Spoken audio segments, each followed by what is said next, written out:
Forkast.News is your gateway to all things blockchain. We do the deep dive and the due diligence on the blockchain projects and platforms that matter, because we aim to be the most reliable source of intellectual discourse and insight that inform, educate, and bridge the gap between the blockchain industry and the mainstream. At Cardano, you're moving towards shaping that part of the future. What's the roadmap for 2019? Everybody's waiting, excited, and anticipating. What's the roadmap for you? Decentralization and smart contracts are the two big line items for 2019, and they're going to consume a huge amount of time. We'll probably get some degree of interoperability wired into our protocol during 2019 to be finished in 2020. And 2020 is all about scalability and governance. It's basically getting us to the next level in terms of performance so we can get to those millions and billions of users, and giving us a governance system so that no custodians need to be around. The system can kind of pay for its own needs and decide its own future, in which case I could disappear like Satoshi or into the wind, and the system will still persist and survive and grow and thrive. That's the ultimate accomplishment, I think, for a protocol. So that's what we're mostly focused on, and it's just really exciting to say that we kept our principles and we endured crypto winter, but we are coming out the other side much stronger and better for it, I think. So products, what products can we see? So we'd like to see first a lot of infrastructure. So we have a partnership with Tangem. It's a beautiful little hardware wallet. They cost less than $1 to make, and they'll only sell for a few dollars. Tap it on your phone and you can use it just like a ledger device. We'll probably try to get some ATM infrastructure and debit card infrastructure. Things like that will just make the acceptance and payment of ADA and storage of ADA a lot easier. So that's kind of one layer. Then another collection of products towards verticals. So things I'm very interested in are digital identity, lending, insurance. So we'd love to have some microfinance and microinsurance products on our platform and experiment with different things there.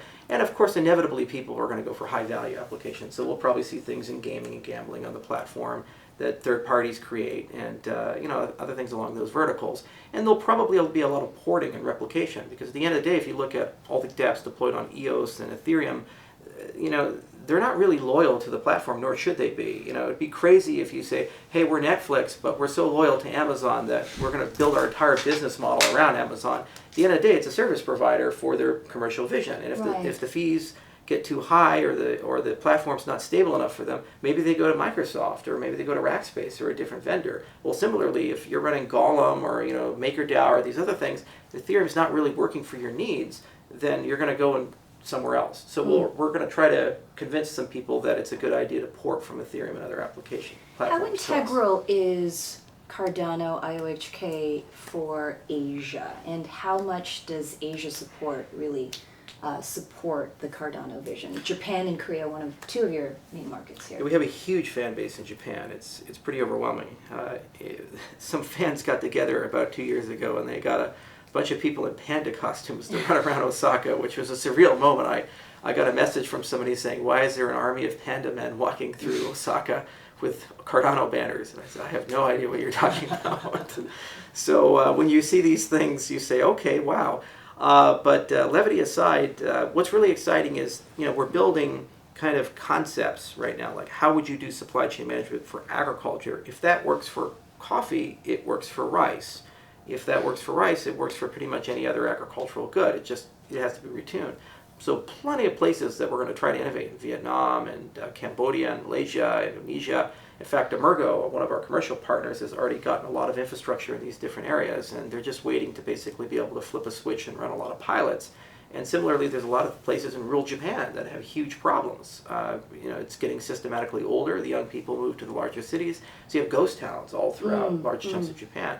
And so the government's trying to figure out, well, how do we solve these types of problems? So it'd be cool to be in that kind of conversation, see if we can revitalize some local economies and give them some new ways of doing things. I mean, at the end of the day, it really depends on that device that lives in most people's hands. Yeah, and you walk around the streets of Hong Kong, and nobody knows where they're going. They're just staring at their phones and walking into walls and walking into people. But really, this has changed the dynamic for people not only in Asia but around the world. And a lot of blockchain projects and products are taking a look at handheld devices as a way to engage with the consumer. Mm-hmm. HTC has come out with Exodus, as you know, Mm-hmm. and there is word that Samsung might be interested in supporting Cardano. Can you talk about that a little bit? We have nothing to comment at the moment on the Samsung Cardano relationship. There is a relationship, though? Nothing to say about that. There is no official relationship. We're not in any discussions or negotiations with Samsung. We are very curious, though, how a person can get onto the S10. Samsung, for the last few years, has been building out kind of a trusted computing platform within their phone called Samsung Knox. And mostly at the moment it's used for enterprise users to do things like digital identity management. Well, if you can manage a digital identity in a trusted hardware module, you can also manage a public-private key pair for cryptocurrency in that same setup. So basically Samsung is extending those capabilities to cover that area, but it's unclear how cryptocurrencies get into that enclave. They're not the only company that's been exploring this. In fact, Stephen Sprague, company's Rivets, has been playing around with this for well more than 3 or 4 years, and they have a great stack of really sophisticated software to get into SIM cards and get into TPMs on many consumer devices, and they've been trying to actually work out a partnership with several large phone companies so that they can pre-deploy this software. So Samsung is just one of many, and we'll see over a trend the next 3 to 5 years, probably universal coverage, because these TPMs exist already built into the phones. So it's just repurposing them to now be able to store digital keys for cryptocurrency. So basically, I will be able to use whichever phone that I'm using, and it will serve as my crypto wallet. Yeah, because it's just like when Bluetooth and NFC and other things came to the phone. These are fundamental capabilities, and trusted computing has been built into the phones. If anything, it's just for digital rights management. So so you can store in the same way that I have credit cards on my phone, I have in my wallet. Yeah, so that's coming, and Samsung doesn't have a monopoly there. It's going to be pretty ubiquitous, I think, in the next 3 to 5 years. So we'll see what we can do to get on the S10. That'd be great, but at the moment, it's not publicly known how to do that, and they'll probably make an announcement at some point. And because it is new to them, and the regulatory environment, Korea is one that is ebbs and flows. They embrace and then take a step back, and so they have to be very careful and systematic with the way they do things. But they've been building a payments infrastructure for quite some time, like Samsung Pay. So, and Apple has. But that is mass adoption. I mean, you just take a look north of us, right here in China. They have single-handedly transformed peer-to-peer on social networks and WeChat, and really kind of taking over the fintech space. Right, and so then there's a lot of requirements about how do you bind identity with these transactions, how much metadata need to flow with these transactions, do you need to pre-register to be able to accept payments. This is the hard part of it. It's not the actual technology of moving value between Alice to Bob or from one trusted enclave to another. It's how do you fit this into a regulatory model that China's okay with, the United States is okay with, Korea is okay with, because they're all snowflakes. They're all very different, and they have their own needs. And but see, that goes back to the fundamental problem of when you allow a global community to be able to peer-to-peer with each other, what's the need for borders? What's the need for capital controls? What's the need for central banks? I agree with you completely. There is really not a lot of need for these guys, or at least in their current instantiation. But remember, it takes time for governments to catch up with the emergence of technology. It wasn't too long ago that we had laws in the United States that if you had a car, you had to have a person traveling in front of it with flags to alert people. Right. Okay, and actually you couldn't even sell things online until 1992, the 1992 repeal of the NSF-AUP. So it's preposterous to think that e-commerce would be banned on a public network, but that wasn't too long ago. So it takes time for regulation to catch up with technology, but the trends are pretty clear that we're becoming more global, and things, regardless if governments want to or not, are trying to become more free. There are regressions, like Russia recently passed a law you can't criticize Putin, and they want to build their own internet, and China obviously has their issues. But you don't look at the particulars, you always look at the trends, and you look at the global environment. And day by day, month by month, year by year, things are moving towards more travel, more communication, more commercial flow on a global basis, and reduction of things like capital controls and restriction of the flow of information and value. In terms of the technological trends, we're moving from proof of work to proof of stake. How important is that evolution, and is there kind of once again, a co-layering, or is that a bifurcation, one or the other? Right. Consensus protocols, in a way, are almost like religions more than science. I mean, at the end of the day, you have a collection of things you want to do. You want to go from one state of the ledger to another state. So you have a basket of pending changes that you want to make. I want to move value to Alice to Bob. I want to run this code. I want to verify that this proof is correct. So somebody's got to do that work. So the first thing is who's going to do it, and the second thing is what is the most efficient way of doing it. So there's a whole science to how to sort this out, and at some point the science ends, and then the philosophy and the trade-offs begin of, well, is it okay to have just 21 people in control, or do you want more? Knowing that if you add more, you're probably going to slow the system down a little bit. And then second, you have to think about other factors, like are you going to preserve everything forever? Like, the Bitcoin tends to save everything, but that's not a sustainable model if you're talking about global scale systems, because eventually you have blockchains that are in the exabytes. That's either Google or the NSA that has it. You have to pick which one you want to get it from. So you need to have some notion that it's sometimes okay to throw things away, and then who gets to decide that? So these are the difficult questions that we're running into, and they're much more philosophical than technological, and we have solutions and answers for all of them. What proof of work does really well is it aggregates a lot of computational capability. Now, if you do it smart, meaning you're ASIC resistant, this is general purpose computational capability. These are CPUs and GPUs. So these are things that can be used for machine learning and to folding proteins and solving complex problems that are socially useful. If you're stupid, you have ASICs, it can only do one thing, like compute some hash, and that's not really useful to anybody. So the next generation of proof of work is moving into the direction of being useful in some way, either solving classes of complex problems, verifying a decentralized database, so you can have like a decentralized Dropbox or whatever that may be. Now, in terms of proof of stake, this is all about efficiency. It's saying, let's do everything that proof of work can do for just running a system, and let's do that with at least power consumption possible. Like, for example, with Cardano, one of our fan members came up with a way of getting Cardano to work on a Rock Pi board, and it uses around 6 watts of power. What is a Rock Pi board? So it's like a Raspberry Pi. It's like an open source piece of hardware. I'll show you a picture of it in a bit. And basically, this device can be purchased by anybody for less than $100. It runs. It's an open source design. It runs commodity hardware, the same kinds of things that's in your tablet, but just cheaper. And suddenly now I can run a global scale financial system on just a few hundred or a few thousand of these devices. Wow. And so less power consumption in a single home in the United States compared to a system that requires more power than the country of Ecuador. So if it's like apples to apples, where you're just looking at power consumption and nothing else, proof of stake is just unbelievably better in every respect. It's more decentralized. Our system's about 100 times more decentralized once it gets fully decentralized in Bitcoin, 50 times in EOS. Transaction throughput's about 30 times faster than Bitcoin and about 12 times faster latency. So transactions settle much faster in our system. But just setting that aside, what proof of work really does is it gives you lots of computation. And if you do it smart, then you're actually talking about different systems now. One's a world computer that you can tap into and use it as a marketplace to go and do stuff for you. And the other one is a kind of a special purpose computer just to make sure that your financial system's working, to prove transactions. And I think both of them will coexist if that's the case. If they're just replicating the same thing, there's no reason to use proof of work. Proof of stake is so much better. I mean, it really boils down to why those fan members ran around Japan in panda suits. Were they fans of the technology, or are they fans of the potential for Cardano, the potential of this really philosophical vision of where we should be going? I think a lot of them are fans of the philosophical component of Cardano, and that we have an obligation to make the world a better place. And right now, whether we like it or not, whether we want to participate or not, we're rewriting the DNA of the world governance system. So all the systems, how we vote, how we own property, how we pay taxes, how we move money around, what is money, what is wealth, how to pay people, they're just being rewritten.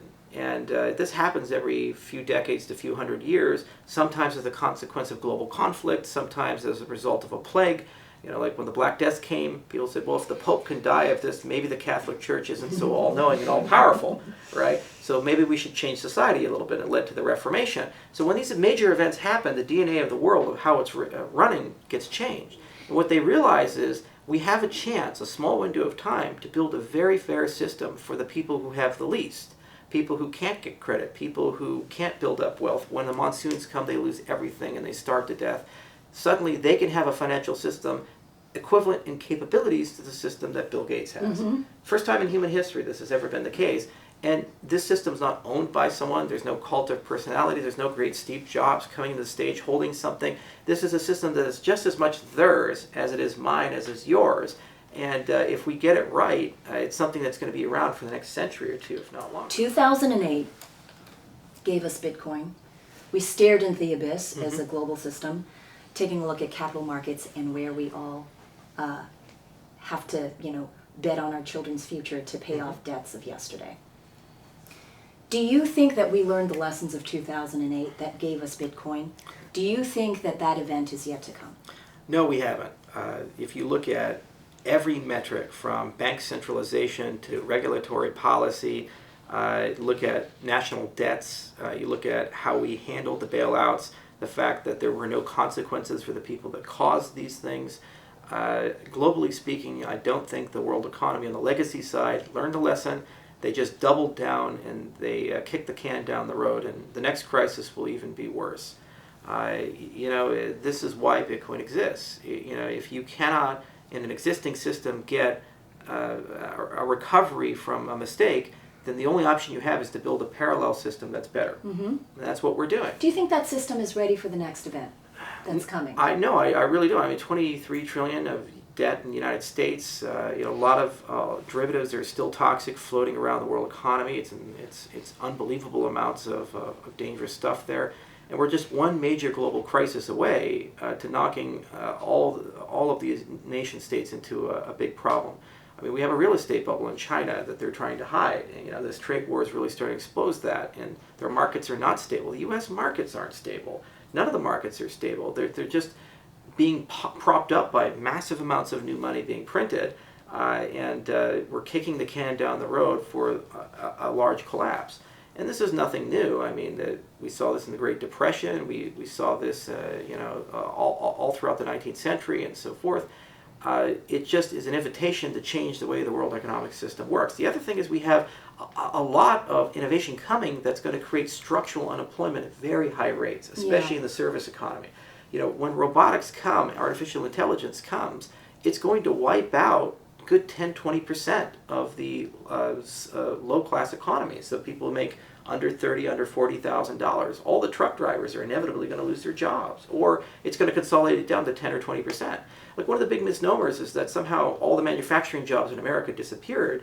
It's not like we make less in America than we make in 1980. In fact, we make as much or more. The difference is, instead of needing a manufacturing plant with 5,000 people, we could run the same operation with 500 people.